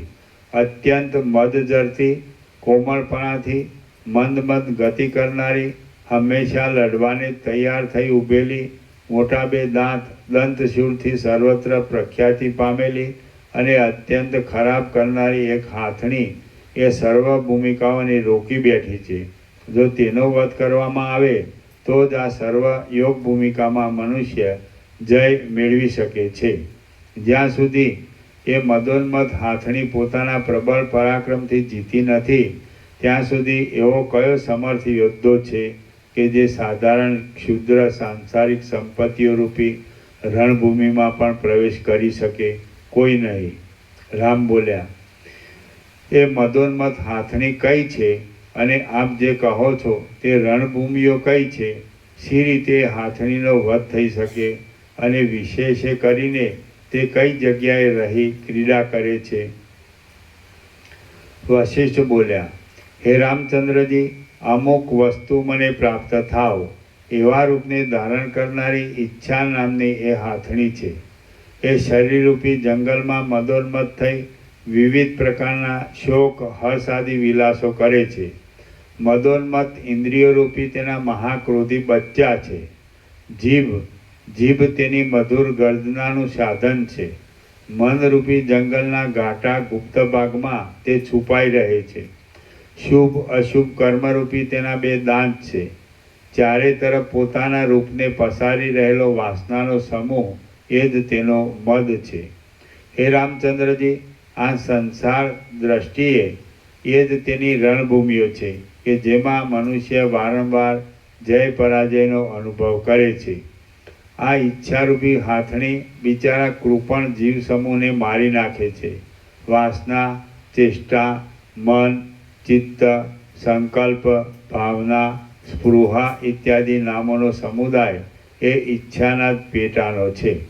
સર્વત્ર પ્રસરી રહેલી ને છેક બ્રહ્મલોક સુધી સર્વના ભોગ્ય પદાર્થો તરફ જનારી એ ઈચ્છારૂપી હાથણીને સર્વ પ્રકારે જીતી લેવી જોઈએ. જ્યાં સુધી આ અમુક વસ્તુ આત્માથી જુદી મેળવવાની છે એવી ઈચ્છા અંદર સ્ફુરે ત્યાં સુધી દુષ્ટ સંસારરૂપી મહાઝેરી વિષુચિકા પેદા થાય છે. અમુક પદાર્થ મને પ્રાપ્ત થાવ એવું મન થવું એ જ સંસાર છે અને તેની શાંતિ થવી એ જ મોક્ષ છે. આટલામાં જ બધું જ્ઞાન આવી જાય છે. નિર્મળ અરીસામાં જેમ તેલનું બિંદુ લાગી જાય છે તેમ ઈચ્છા રહિત વૈરાગ્ય આદિ સાધન સંપન્ન નિર્મળ ચિત્તમાં જ અવિદ્યારૂપ મેલને દૂર કરી બ્રહ્માકાર વૃત્તિરૂપ પ્રસન્નતાને ઉત્પન્ન કરનારી સ્વચ્છ ગુરુશાસ્ત્રની ઉપદેશવાણી બરાબર અસર કરે છે. સંકલ્પો છોડી દઈ જો વિષયનું સ્મરણ જ કરવામાં ન આવે તો ઈચ્છારૂપી સંસાર વૃક્ષનો અંકુર જ ફૂટે નહીં. માટે અનર્થો ઉત્પન્ન કરનારી એ ઈચ્છા જેવી ઉદય પામે કે તરત જ ઝેરના ફણગાઓની હારની પેટે તેને અસંકલ્પ રૂપી શસ્ત્ર વડે છેદી નાખવી. પ્રબળ ઈચ્છાથી ઘેરાયેલો જીવ દીન ભયભીત બની જાય છે. પણ જો એ જીવ મનના સંકલ્પ વિકલ્પો છોડી સ્થિર આસને બેસી પોતાના સ્વરૂપને જાણવાનો યત્ન કરે તો સમાધિથી પર થઈ ગાઢ સૂતેલો કે મરેલા માણસ જેવો હલનચલન અને ઈચ્છા વિનાનો થઈ જાય છે. માટે તમે પ્રત્યાહાર રૂપી ચીપિયા કાંટાથી ઈચ્છારૂપી માછલીને પકડી બાંધી લ્યો. વિષય માત્રમાંથી ઇન્દ્રિયોને ખેંચેલી મનને એક ઠેકાણે સ્થિર કરવું તે પ્રત્યાહાર કહેવાય છે. પોતાના કબજામાં રાખો. અમુક પદાર્થ મને મળો એવું જે ચિત્તનું દોડવું છે તેને જ ઉત્તમ પુરુષોએ કલ્પના એવું નામ આપ્યું છે. અને કોઈ પણ પદાર્થનું સ્મરણ ન લાવવું એ કલ્પનાનો ત્યાગ કહેવાય છે. કાંઈ પણ સ્મરણ થવું તે સંકલ્પ જ છે અને કશાનું સ્મરણ જ ન કરવું એ કલ્યાણકારક છે. તેમાં સંકલ્પમાં પૂર્વે અનુભવેલ અને નહીં અનુભવેલ એ બંનેની ભાવના સ્ફુરણ થાય છે. સ્મરણમાં તો માત્ર અનુભવેલ સ્મૃતિ પંથે જ આવે છે. તેથી એ બે સ્મરણ અને સંકલ્પમાં કાંઈ તફાવત છે, પણ મુમુક્ષુને તો બંને ત્યાજ્ય હોવાથી અહીં તેનો ભેદ સમજવાનો નથી. અનુભવેલા અને નહીં અનુભવેલા પદાર્થ સંબંધીના બંને જાતના સ્મરણને ભૂલી જઈ કાષ્ઠની પેટે સર્વનું વિસ્મરણ કરી તમે કે જે મહાબુદ્ધિશાળી છો તે મૌનપણાથી ન સમજાય તેવા ગૂઢ થઈને રહો. હું ઊંચા હાથ કરી વારંવાર બૂમો પાડું છું કે અસંકલ્પ જ પરમ કલ્યાણરૂપ છે. તે શા માટે અંદર દ્રઢ રીતે રાખવામાં નથી આવતો? પરંતુ મારી તે રાડો કોઈ સાંભળતું નથી. માત્ર કેવળ સર્વ વ્યાપારથી શાંત થઈ નિસંકલ્પણે રહેવાથી એવું પરમ શ્રેષ્ઠ પદ પ્રાપ્ત થાય છે કે જે તેની પાસે સર્વથી ઉત્તમ સામ્રાજ્ય પણ ઘાસના જેવું અતિ તુચ્છ લાગે છે. જેના મનમાં જવાના સ્થાને પહોંચી જ જવું એવી ભાવના છે, તે મુસાફરના પગમાં જેમ સંકલ્પ વિના જ ક્રિયા ગતિ થયા કરે, તેમ યોગી પુરુષની પણ સંકલ્પ વિના જ પૂર્વના અભ્યાસથી ને પ્રારબ્ધ શેષથી ન રોકાય તેવા કર્મોમાં પ્રવૃત્તિ થઈ જાય છે. અહીં વિશેષ કહેવાથી શું ફળ છે? માત્ર ટૂંકામાં એટલું જ કહેવાનું છે કે સંકલ્પ થવો એ પરમ બંધરૂપ છે અને સંકલ્પ ન થવો એ જ મુક્તપણું છે. એવી રીતે પરમાર્થ દ્રષ્ટિએ પ્રથમથી સર્વ જન્મ રહિત, શાંત, અનંત, નિત્ય નાશ રહિત ચિદ્રૂપ જ છે. એવી દ્રષ્ટિ રાખી તમે જેમ સુખી થાવ તેમ ભલે રહો. હું અને મારું ઇત્યાદિ અધ્યાસથી થયેલ ભેદ બુદ્ધિના કાંઈ પણ સંકલ્પ ન સ્ફુરવા દેતા કેવળ અદ્વૈત દ્રષ્ટિ રાખી શાંત અને અક્ષય પરબ્રહ્મ રૂપે થઈ રહેવું, તેને જ બ્રહ્મવેત્તા પુરુષો યોગ કહે છે. તમે યોગમાં સ્થિતિ રાખી વાસના રહિતપણાથી લોક સંગ્રહ માટે સિદ્ધિ અસિદ્ધિ બંનેમાં સમાનતા રાખી કર્મો કરો અથવા ન કરો. વિદ્વાન પુરુષો કાંઈ પણ સંકલ્પની સ્ફૂર્તિ ન થવી તેને યોગ કહે છે. યોગ ચિત્ત વૃત્તિ નિરોધ, ચિત્તમાં ઉઠતા સંકલ્પો રોકવા, તેનું નામ યોગ. વિદ્વાન પુરુષો કાંઈ પણ સંકલ્પની સ્ફૂર્તિ જ ન થવી તેને યોગ કહે છે, કે જેમાં સર્વ ચિત્ત વૃત્તિઓનો નિરોધ થઈ જવાથી ચિત્તનો ક્ષય થઈ જાય છે અને જે સ્થિતિ આત્માના સ્વાભાવિક રૂપની છે તેમાં તમે અત્યંત તન્મય થઈ જઈ જેવા શુદ્ધ ચિદ્રૂપ છો તેવા જ સદાકાળ રહો. હે રામચંદ્રજી, જે શિવ રૂપે સાક્ષીપણે સર્વમાં રહેલ છે, જે શાંત છે, જ્ઞાન સ્વરૂપ છે, જન્મ રહિત છે અને શુભ મોક્ષરૂપ છે, તે પરમ તત્વની રાત દિવસ એક જ ભાવના રાખવી એ સર્વત્યાગ કહેવાય છે. માટે તમે નિરંતર એવી ભાવના રાખતા રહી બહાર પોતાને જે કરવાનું છે તે કરી જાઓ. આ હું અને આ મારું એવા સંકલ્પવાળો દુઃખથી મુક્ત થઈ શકતો નથી અને તેવા સંકલ્પ વિનાનો પુરુષ દુઃખથી મુક્ત થઈ જાય છે. હવે આ બંનેમાંથી તમને જે ગમતું હોય તે તમે ભલે કરો. શ્રી યોગ વાસિષ્ઠ મહારામાયણમાં નિર્વાણ પ્રકરણના પૂર્વાર્ધનો પરમાર્થ સ્વરૂપ વર્ણન નામનો સર્ગ 126મો સમાપ્ત. સર્ગ 127મો સગુણ ઉપાસનાની આવશ્યકતા. આ 127મા સર્ગમાં રામચંદ્રજીની સમાધિમાં વિશ્રાંતિ, ભરદ્વાજ મુનિનું કેટલુંક ઉત્સાહવાળું બોલવું, જાગ્રત આદિ અવસ્થાના લક્ષણ અને તુરીય અવસ્થાનું વિવેચન એટલું કહેવાશે.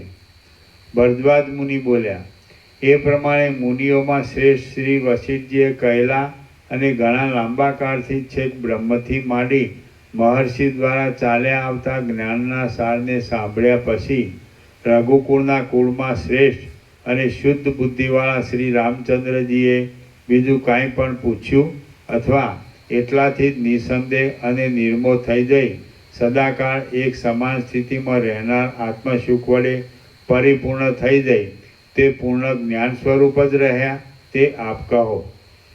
રામચંદ્રજી મહાયોગી છે, જગતને પૂજ્ય છે, દેવોના પણ ઈશ્વર છે, જરા અને મરણથી રહિત છે, શુદ્ધ જ્ઞાન સ્વરૂપ છે, સર્વ સદ્ગુણોના ભંડારરૂપ છે, લક્ષ્મીનું નિવાસસ્થાન છે અને જગતની ઉત્પત્તિ કરવામાં, રક્ષા કરવામાં અને કૃપા કરવામાં સ્વતંત્ર સત્તાવાન છે.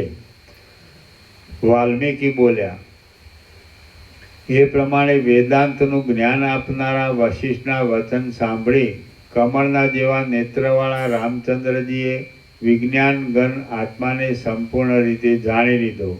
તેમના ચિત્તની વૃત્તિ એકાકાર થતાની સાથે જ નિર્મળ ચૈતન્યગન અંતઃકરણમાં પ્રગટ થયું અને તે ચૈતન્યના મહાસાગરમાં આનંદ કરતા બે ઘડી સ્થિર થયા.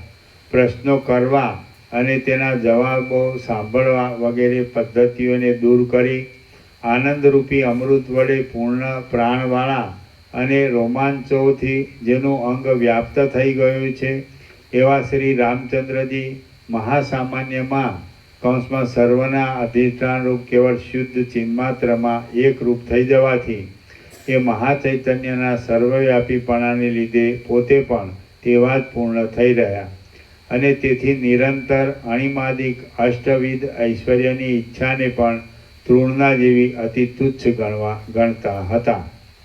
ભરદ્વાજ બોલ્યા, અહો, મને મહાન આશ્ચર્ય લાગે છે કે રામચંદ્રજી મહત્પદને પ્રાપ્ત થઈ ગયા.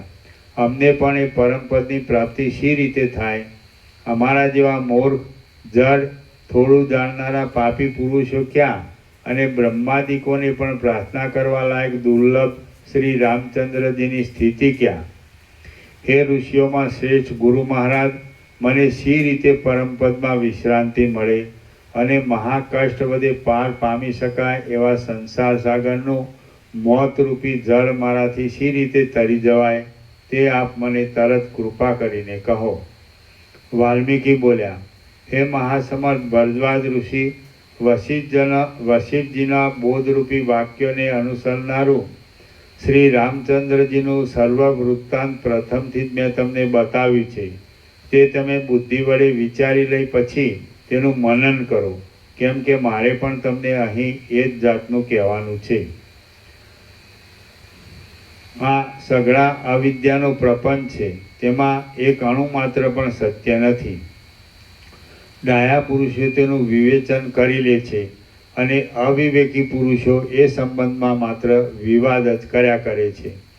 ચૈતન્યરૂપ આત્માથી કશું પણ ભિન્ન નથી. તમે એ ખોટા પ્રપંચ વડે શા માટે રોકાઈ રહો છો? હે પ્રિય ભરદ્વાજ, રહસ્ય બાબતોનો, પ્રણવ અને મહાવાક્ય આદિના રહસ્યાર્થોનો તથા કેટલીક રહસ્ય ઉપાસનાઓનો અભ્યાસ કરી શુદ્ધ ચિત્તવાળા થાઓ. પ્રપંચ તરફની વૃત્તિ જાગતા છતાં પણ નિદ્રા જેવી હોવાથી જાગતા સમયની નિદ્રા કહેવાય છે.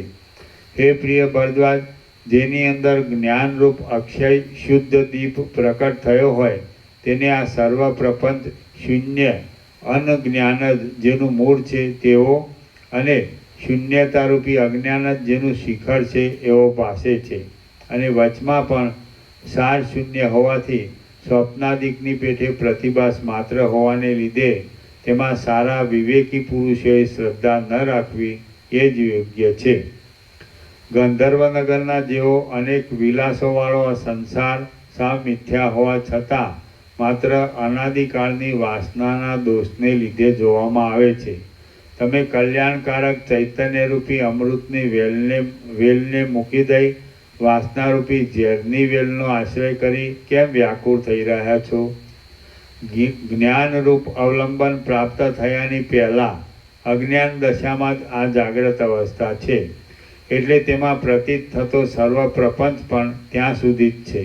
બાકી ઉપરની તુરીય અવસ્થામાં જાગ્રત, સ્વપ્ન અને સુષુપ્તિ એ ત્રણેય અવસ્થા નથી. આ વાત જે નિર્વિકલ્પ સમાધિવાળા યોગીઓ છે તેઓના અનુભવ વડે સિદ્ધ છે. અમૃતના જેવા મધુર રસવાળી ચૈતન્યરૂપ મહાનદી ત્યાં સુધી જ અનેક વિકરાળ મોટા તરંગોવાળી લાગે છે કે જ્યાં સુધી વિવેકી પુરુષે આત્મારૂપે તેમાં ડૂબકી મારી નથી. હે પ્રિય ભરદ્વાજ, આ સર્વ વસ્તુ પ્રથમ હતી નહીં અને છેવટે રહેવાની નથી, તો પછી મધ્યમાં પણ તે છે જ નહીં એમ તમે સમજો. આ જગત કેવળ સ્વપ્નના જેવું દેખાવ માત્ર જ છે. અવિદ્યાથી ઉત્પન્ન થયેલા આ સર્વ ભેદો ઉત્પન્ન થઈને પાછા એક જ્ઞાન સ્વરૂપ અધિષ્ઠાન પરપોટાની પેઠે ક્ષણ માત્ર ચૈતન્યરૂપી સમુદ્રમાં લય પામી જાય છે. આત્મારૂપ સુંદર શીતળ જળવાળી નદીને જાણી લઈ પછી તેમાં તમે તરબોળ થાઓ અને તેથી તમારી બહારની અનેક ભ્રાંતિરૂપી ગરમી તમને દુઃખનું ભાન કરાવી જતી રહો. એક અજ્ઞાનરૂપી સમુદ્ર આખા જગતને વ્યાપી રહ્યો છે. અવિદ્યારૂપ પવનથી ઉત્પન્ન થયેલો હું અમુક રૂપ છું એવો અહંકાર જ મોટો તરંગ છે. ચિત્તના જુદા જુદા વિષયોમાં આસક્તિ થવાના અનેક ભેદોના કારણરૂપ રાગ આદિ દોષો તે અજ્ઞાનરૂપ સમુદ્રના નાના નાના તરંગો રૂપે કલ્પાયેલા છે. મમતારૂપી મોટા આવત ગુમરી પોતાની મેળે જ મરજી પ્રમાણે તેમાં પડ્યા કરે છે. રાગદ્વેષરૂપી બે મોટા મગરો તેમાં રહે છે. જો તમે તેના પંજામાં આવી ગયા તો પછી તમે અનર્થરૂપી પાતાળમાં ખેંચાઈ જશો અને કોઈ રોકી શકશે નહીં. જો તમને સમુદ્રમાં ડૂબકા ખાવાનો શોખ હોય તો શાંત અમૃતમય તરંગવાળા પરમાત્મારૂપી કેવળ અમૃતના મહાસાગરમાં તમે ડૂબકી માર્યા કરો.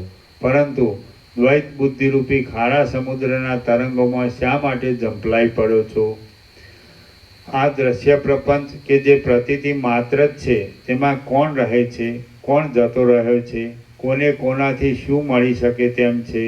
શા માટે માયામાં ડૂબ્યા રહો છો? તમે કે જે વિવેકી છો તે માયાના પ્રવાહમાં પડો નહીં. હે પ્રિય ભરદ્વાજ, આ જગત એક આત્મ તત્વરૂપ જ છે એમ વેદાંત શાસ્ત્રોમાં ઇદમ સર્વમ યદયાત્મા ઇત્યાદિ તેમ વેદાંત શાસ્ત્રોમાં જો સ્પષ્ટ રીતે બતાવવામાં આવ્યું હોય તો પછી તેનાથી જુદું બીજું શું તમારું જતું રહ્યું છે કે જે તમને શોક કરવાની બાબતરૂપ બને? કાંઈ નહીં. જે અજ્ઞાની પુરુષો છે તેઓ માટે જ આ સર્વ જગત બ્રહ્મના વિવર્તરૂપ છે. બાકી કૃતકૃત્ય બ્રહ્મનિષ્ઠ પુરુષો તો આનંદરૂપ પરબ્રહ્મ વિવર્ત રહિત જ છે એમ સમજીને રહે છે. અવિવેકી પુરુષ જ તેવે પ્રસંગે અકસ્માત શોક હર્ષને પ્રાપ્ત થાય છે. બાકી તત્વવેત્તા પુરુષો તો ઇન્દ્રજાળ તુલ્ય આ વિશ્વરચના જોઈને હસતો જ રહે છે અને તેના ઉપરનો મોહ લોકોને બતાવવા માટે મિથ્યા માત્ર છે. આ પરમ સૂક્ષ્મ તત્વ અવિદ્યા વડે ઢંકાઈને ન દેખાય તેવું થઈ રહ્યું છે. જેમ અજ્ઞાની પુરુષોને જળમાં સ્થળની અને સ્થળમાં જળની ભ્રાંતિ થાય તેમ અવિવેકી મનુષ્યોને ભિન્ન ભિન્ન રૂપે માની લીધેલા પોતાના આત્મામાં પણ ભ્રાંતિ હોય છે. જો કદાચિત પૃથ્વી આદિ મહાભૂતના પરમાણુઓ રૂપ પૃથ્વી આદિ મહાભૂત એટલે ન્યાયશાસ્ત્રના મતને અનુસરીને આ કહેવામાં આવ્યું છે. જેમ અજ્ઞાની પુરુષોને જળમાં સ્થળની અને સ્થળમાં જળની ભ્રાંતિ થાય તેમ અવિવેકી મનુષ્યોને ભિન્ન ભિન્ન રૂપે માની લીધેલા પોતાના આત્મામાં પણ ભ્રાંતિ હોય છે.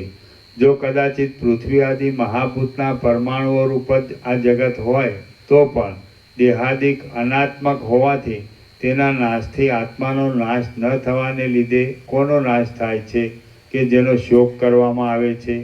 હે પ્રિય ભરદ્વાજ, જે જગત આદિ અસત્ય પદાર્થ છે તેની સત્તા જ છે નહીં અને જે આત્મતત્વ સત્ય છે તેનો અભાવ જ કોઈ દિવસ નથી.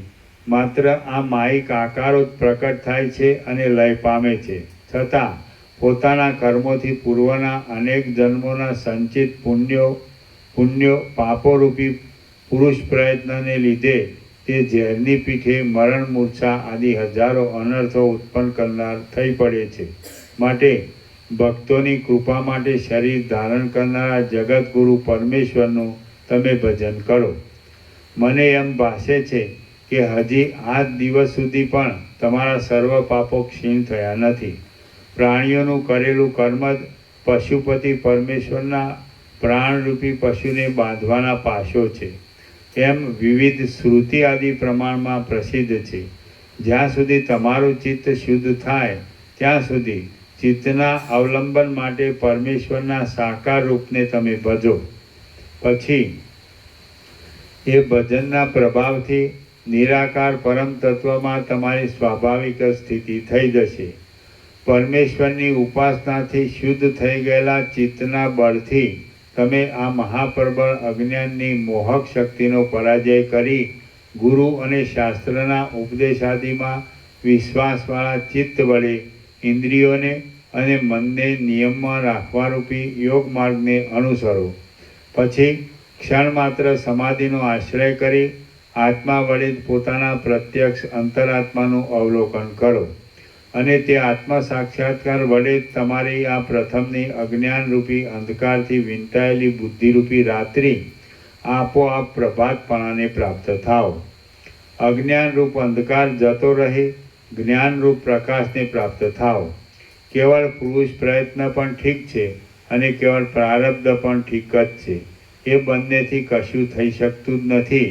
બાકી પ્રાપ્તવ્ય એટલે જે કાંઈ મળી આવે તે મહાદેવની કૃપાથી જ પુરુષોથી મેળવી શકાય છે. હે પ્રિય ભરદ્વાજ, પ્રાચીન કર્મ અનેક ગણા હોવાથી એવા તો બળવાન છે કે ઈશ્વરની કૃપા સિવાય કેવળ કુલીનતા, કેવળ સદાચાર, કેવળ ન્યાયીપણું કિંવા કેવળ પરાક્રમ અનંત પૂર્વકર્મોની અપેક્ષાએ બહુ અલ્પ હોવાથી તેનો પરાજય કરી શકતા નથી. માટે તમે ઈશ્વરનો આશ્રય લ્યો. ઉપર કહ્યા પ્રમાણે તમે ઈશ્વરને શરણે જ છો, છતાં પુરુષના તર્કમાં ન આવી શકે તેવા ફક્ત શાસ્ત્રમાં કહેલા વિવિધ ઉપાયો કરી તમે શા માટે ખેદ ધરો છો? કારણ કે ઈશ્વર પણ લલાટમાં લખેલું ભૂંસી શકતા નથી. મન અને વાણી વડે અગમ્ય અખંડ બ્રહ્મરૂપ આત્મચૈતન્યના વક્તા ગુરુ મળવા એ ક્યાં, અને શિષ્યનું એ બોધની યોગ્યતારૂપી કુશળપણું હોવું એ પણ ક્યાં, તથા સમદમાદિકના ક્રમ વડે પોતાના નાશ માટે તૈયાર થઈ રહેલી આ મોહરૂપી વેલ ક્યાં? તથાપિ આ સર્વ સામગ્રી જેને લીધે પરસ્પર ભેગી થઈ ગઈ તે ઈશ્વરેચ્છા અચિંત્ય છે. હે ભરદ્વાજ મુનિ, તમે વિવેક વડે પ્રસિદ્ધ રીતે મોહને છોડી દો. હમણાં તમે અસાધારણ જ્ઞાનને પ્રાપ્ત થશો એમાં શંકા નથી. મહાધૈર્યવાન રાજા યુદ્ધ આદિ મોટી વિપત્તિમાં પડ્યો હોય તો પણ તે દૂર રહ્યો રાજ્યનું રક્ષણ અને ચોર લૂંટારાને દંડ વગેરે કાર્ય આજ્ઞા માત્રથી જ કરવાને ઈચ્છે છે. અને અલ્પ ધૈર્યવાળો પુરુષ અલ્પ ધનાદિ વસ્તુનો ક્ષય થાય તો પણ તે વિપત્તિને લીધે શોક કરવા માંડે છે. બોધ થવો એ વાત પુણ્યને અધીન છે અને તે ઘણા જન્મોથી પુણ્ય એકઠું થઈ પ્રાપ્ત થાય છે. ધીર જીવનમુક્ત પુરુષો પુણ્યશાળી છે એવું તેથી અનુમાન થાય છે. હે પ્રિય ભરદ્વાજ, જે પુણ્ય કર્મરાગને લીધે શત્રુરૂપ બની બંધનકારક થાય છે તે જ શુભ કર્મ જો રાગ રહિત થઈ કરવામાં આવે તો તે તમારું મિત્રરૂપ બની જતા તે વડે તમે મોક્ષને પામશો. પુણ્ય કર્મનો આ પ્રબળ વેગ પ્રાચીન પાપનો નાશ કરી દે, જેમ વૃષ્ટિનો સમૂહ દાવાનળને શાંત કરી દે તેમ સજ્જનોના સર્વ તાપને શાંત કરી દે છે. હે પ્રિય ભરદ્વાજ, સંસાર ચક્રની ગુમરીમાં આવી પડી જો તમે ભમ્યા કરતા હો અને તમને શાંતિ ન મળતી હોય તો શ્રવણ આદિ ઉપાયો વડે બ્રહ્મમાં આસક્ત થાઓ. જેમ તરંગો વડે જળ જ્યારે ચંચળ હોય ત્યારે મોજાને લીધે સમુદ્ર પ્રવાહ કાંઠા તરફ ઉછળે છે અને જળ જ્યારે સ્થિર હોય ત્યારે સમુદ્ર પણ કેવળ સ્થિર જળરૂપ બની રહે છે, તેમજ જ્યાં સુધી બ્રહ્મ સિવાય ઇતર બાહ્ય પદાર્થોમાં આસક્તિ હોય ત્યાં સુધી જ વિકલ્પથી ઉઠેલી આ સર્વ દ્રશ્ય જાળ દેખાય છે. આસક્તિ તૂટી જતાં એ દ્રશ્ય જાળ પર શાંત થઈ જઈ સર્વ એક શાંત બ્રહ્મરૂપ જણાય છે. શોક કે જે આપણને આંધળા કરી દે છે તેને આધારે શા માટે રહ્યા છો? તમે કે જે શોક વડે અંધ છો તેને વિવેક દ્રષ્ટિ ઉઘડતા સુધી તે બુદ્ધિરૂપી લાકડીને ટેકે ચાલ્યા કરો. જે પુરુષો હર્ષ શોકના તરંગોથી તૃણની માફક આકર્ષાય તેઓ અતિ ગૌરવવાળા મહાન પુરુષોની ગણનામાં કદી પણ ગણાતા નથી. હે પ્રિય ભરદ્વાજ, આ જગતને અનેક જાતની હર્ષ શોક આદિ દશાઓરૂપી હિંડોળામાં બેસાડી રાત્રિ દિવસ 6 ઋતુરૂપી અથવા કામ આદિ 6 શત્રુરૂપી દોલાયંત્રથી કાળ રમાડ્યા કરે છે. તેમાં તમે શા માટે ખેદ પામો છો? એ કાળ જગતને સર્જે છે, સંહારે છે, પાછો ફરીને તરત રચી લે છે અને વળી ક્ષણ માત્રમાં લય કરી મૂકે છે. એ પ્રમાણે અનેકવાર એ કાળ જ પોતાની વિચિત્ર ક્રીડા વડે વિવેકી જોનારને કૌતુક ઉત્પન્ન કરે છે. કાળરૂપી સર્પના બળાત્કારથી ભક્ષ્યરૂપ થનારા સર્વ પ્રાણીઓમાં એકબીજાથી કશું પણ વિશેષપણું દેખાતું નથી. તેમજ સર્વમાં જે તત્વ છે તે એક જ હોવાથી બીજો કોઈ તેવો વિશેષ ધર્મ કે તે ધર્મને ધારણ કરનાર ભિન્ન પદાર્થ પણ નથી. અમર કહેવાતા દેવ સમૂહો પણ અવધિ આવી રહે એટલે દુષ્ટકાળના ભક્ષ્યરૂપ થઈ જાય છે. તો પછી ઘડીભર રહેનારા મનુષ્ય શરીરોની તો શી વાત કહેવી? સંપત્તિના સમયમાં પ્રસન્ન થઈને અને વિપત્તિના વખતમાં ચક્ષુરાદિક ઇન્દ્રિયોને વિકળ વિવેકને ન જોઈ શકે તેવી તથા રોવું એ આદિ વિકારવાળી બનાવી દઈ માયા જેમ નચાવે તેમ તમે કેમ નાચ્યા કરો છો? ક્ષણ માત્ર નિશ્ચર રહી સાક્ષી રૂપે આ સંસારરૂપી નાટકને જુઓ. હે ભરદ્વાજ મુનિ, આ જગત કે જે અનેક તરંગોવાળું અને ક્ષણભંગુર છે તેને જોઈ મનસ્વી વિવેકવાન પુરુષ પોતે તટસ્થ રૂપે જુદો હોવાથી જરા પણ ખેદ પામતો નથી. તમે શોક કે જે અશુભ પ્રસંગમાં જ યોગ્ય છે તેનો ત્યાગ કરો અને કલ્યાણના સાધનોનું ચિંતન કરો તથા ચૈતન્યરૂપ આનંદઘન સ્વચ્છ આત્માની અવિચ્છિન્ન ભાવના રાખો. દેવ, દ્વિજાતિ અને ગુરુની ઉપર અતિ શ્રદ્ધા રાખવાથી નમ્ર તથા ઉચ્ચ હૃદયવાળા અને વેદ આદિ સારા શાસ્ત્રોને પ્રમાણરૂપ ગણનારા વિવેકી પુરુષોના ઉપર જ મહાદેવની કૃપા થાય છે. ભરદ્વાજ બોલ્યા, આપે મને જે ઉપદેશ કર્યો તે સર્વ હું આપની કૃપાથી સારી રીતે સમજ્યો છું. વૈરાગ્યના જેવો બીજો કોઈ હિતેચ્છી બંધુ નથી અને સંસારના જેવો બીજો કોઈ ઊંધું વાળનારો શત્રુ નથી.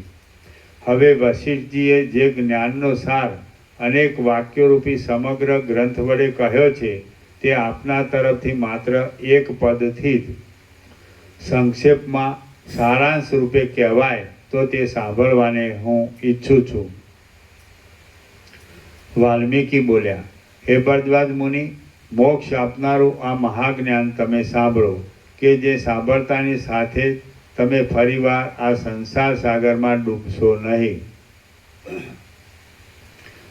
જે પોતે ખરી રીતે એક છતાં ઉત્પત્તિ, સ્થિતિ અને લયના ભેદ વડે અનેક રૂપે થઈ રહેલ છે તે સચ્ચિદાનંદરૂપ દેવને નમસ્કાર છે.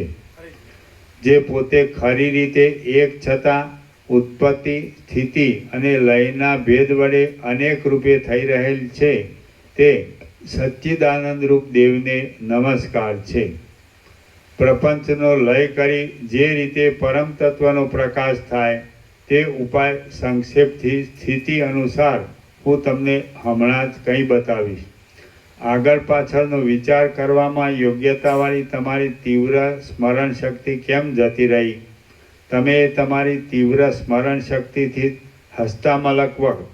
હસ્તામલકવત હથેળીમાં રહેલા આંબળાની પેઠે પ્રત્યક્ષ પોતાની મેળે જ સર્વ જાણી શકશો.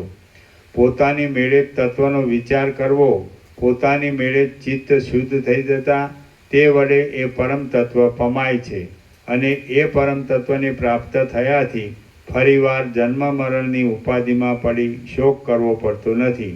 પરંતુ વૈરાગ્યવાળા પુરુષે સત્સંગતિ, સારા શાસ્ત્રો અને વિવેક વડે એ ચૈતન્ય તત્વની વારંવાર ભાવના કરવી જોઈએ. શ્રી યોગ વાસિષ્ઠ મહારામાયણમાં નિર્વાણ પ્રકરણના પૂર્વાર્ધનો સગુણ ઉપાસનાની આવશ્યકતા નામનો સર્ગ 127મો સમાપ્ત. ઓમ ઓમ ઓમ. પ્રસાદ આપી દો.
પ્રસાદ આપ્યો હા તો પ્રસાદ લઈ લેજો ચલો હા અને પ્રસાદ છે જ તૈયાર બનાવે પણ ઘરે છે તો અહીંયા જ છે ના બનાવી દીધું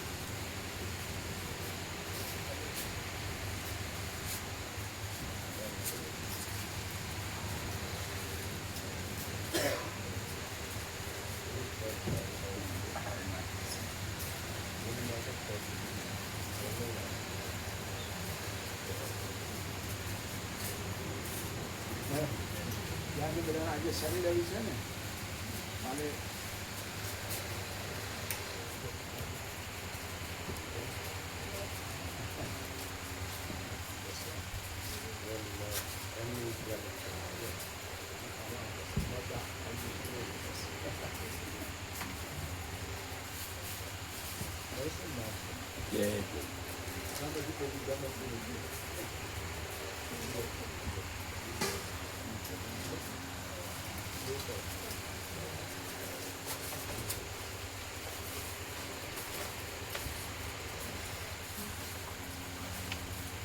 બંધ કરી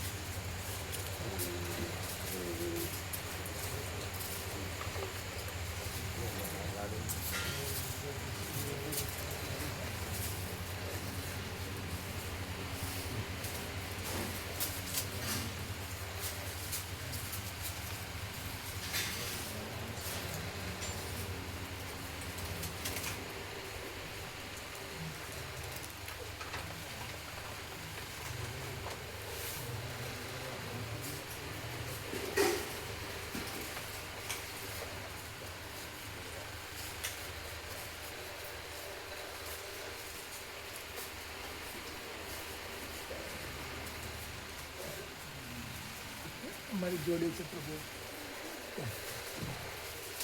ઇન્દોર ઇન્દોર ઇન્દોર કે છે ને ઇન્દોર પ્રભુ ઇન્દોર ઇન્દોર જન્મ નર્મદા કિનારે થયા છે ક્યાં આગળ નહીં આપણે હવે નર્મદા આપણે जबलपुर જબલપુર जबलपुर खंडवा डिस्ट्रिक्ट ओमकारेश्वर के पास वहाँ अभी हम परिक्रमा करते हैं हाँ हाँ वो बताया होगा ना हाँ बताएगा 17 दिन जी महेश्वर महेश्वर भी में गए खरगोन डिस्ट्रिक्ट में वहाँ मैंने 10 साल जॉब किया था फादर की जॉब भी वहीं पे पिताजी ने तो गए મહેશ્વર ગયા હતા ને પ્રભુ આપણે નર્મદા ત્યાં 10 વર્ષ સુધી જોબ કરી ક્યાં આગળ મહેશ્વર હા મહેશ હા એમનું નામ બી રેવારામ છે હે રેવારામ નામ છે રેવારામ એમ એટલે ગામ કયું એમનું ગામ કોણ સા जबलपुर है જબલપુર प्रॉपर जबलपुर हाँ ये तो नर्मदा परी है ना નર્મદા वो तो बड़ा सिटी है ना बड़ा सिटी है और पिताजी की जो नौकरी थी वो नर्मदा के जो यहाँ डैम बनते थे तो जहाँ जहाँ डैम बनते थे पहले बरगी नगर में बना जबलपुर ज़िले में वहाँ की फिर वहाँ से ट्रांसफ़र हुआ तो खंडवा ज़िले में जो डैम बना इंदिरा सागर वहाँ ट्रांसफ़र हो गया था तो इसी विभाग में थे નર્મદા पे ही नर्मदा रहे। जी के नर्मदा में रहे हाँ, ठीक है। और जहाँ गांव है वहाँ भी नर्मदा जी थी पिताजी का गांव तो उसी में डूब में आने के बाद फिर वो दूसरी जगह स्थापित हुए तो हमारा एवं તમારે ત્યાં હા થોડો ટાઈમ થયો નહીં 3 મહિના हाँ 3 महीना हो गया 3 મહિના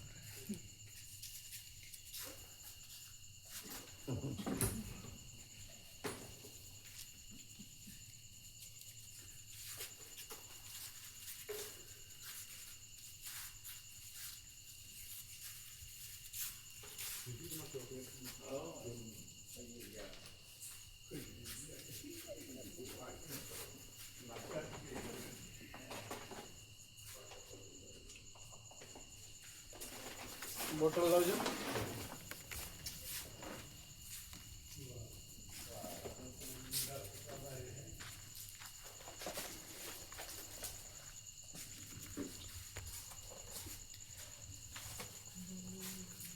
કઈ મૂકી પછી ગયા નહીં હોય નહીં